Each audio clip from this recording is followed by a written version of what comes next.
Why is all medical interventions free and voluntary except in psychiatry? Speech by DFR.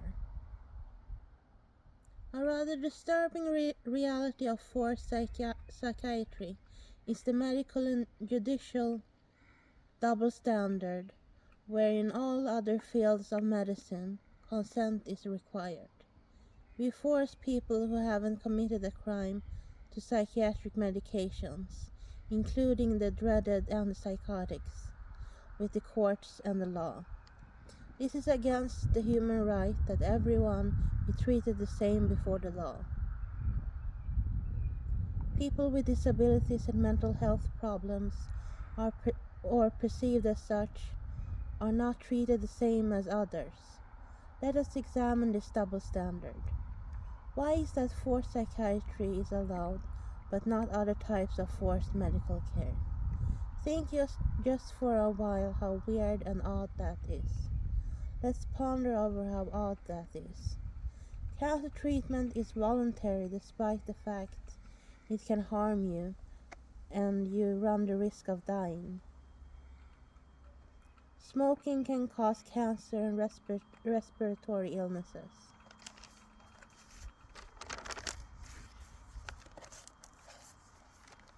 So it can also harm you. Despite that, no one forces you to quit. Smoking shortens one's life by several years.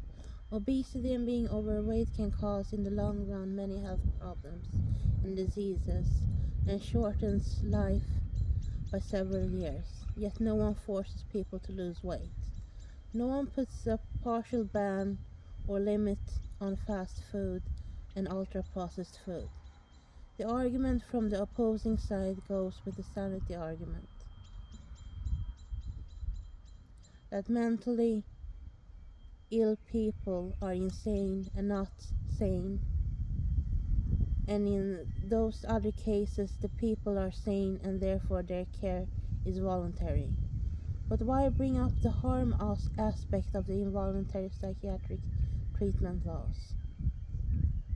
Why is it brought up that mentally ill people should be forced care because they run the risk of harming themselves or others? Why is it important that mentally ill people not do that when the consequences are the same between sane and not sane people? That harm has been done by both groups. Why does it matter that one group is sane and the other is not? If that is the only differing thing about them, I think all of this is ridiculous. It's discrimination, and some legal professionals agree. The UN cites this and agrees. It's discrimination of disability, and banning forced psychiatric care is an expansion of disability rights. We want to cherish disability rights and improve them.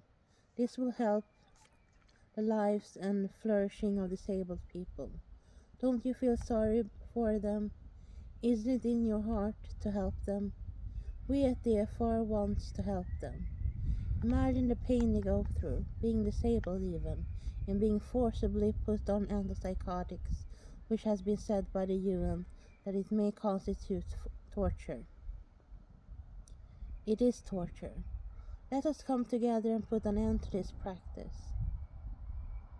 Have you heard that many intellectually disabled people who are also deemed mentally ill are forced on antipsychotics, and in some cases this happens for many years? This is so sad, a tragedy. They are vulnerable and needy and end up treated this way. They can't get out of these situations on themselves, but need a caring family to step up and save them. It has been caught up in my mind and gotten stuck as to why we have this double standard. It bugs my mind, and a thought has gotten stuck in my mind. This double standard is hypocrisy. It shouldn't hold in legal rights. People should open their eyes to the fact that this is a double standard. And besides, the psychiatric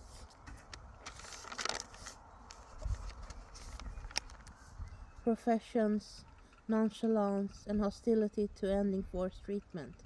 What about the public's nonchalance and apathy to this question?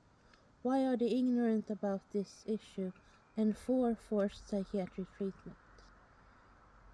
Researchers have said theirs, the public's understanding of this issue and the rights aspect is shallow and limited.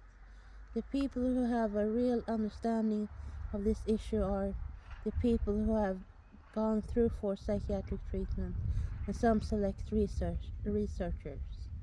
It is difficult to break through the programming of your society and culture. It is difficult to critically examine your society and to get to know your society's downsides. Few people unfortunately make that. Few achieve that. Our party, DFR, wants to be the guiding light that shines a light on these downsides of the society and country we live in and make it known and understood by most. Let's put an end to propaganda and let society no longer fall for it. We want to make it into policy to find and address these hidden downsides to every society.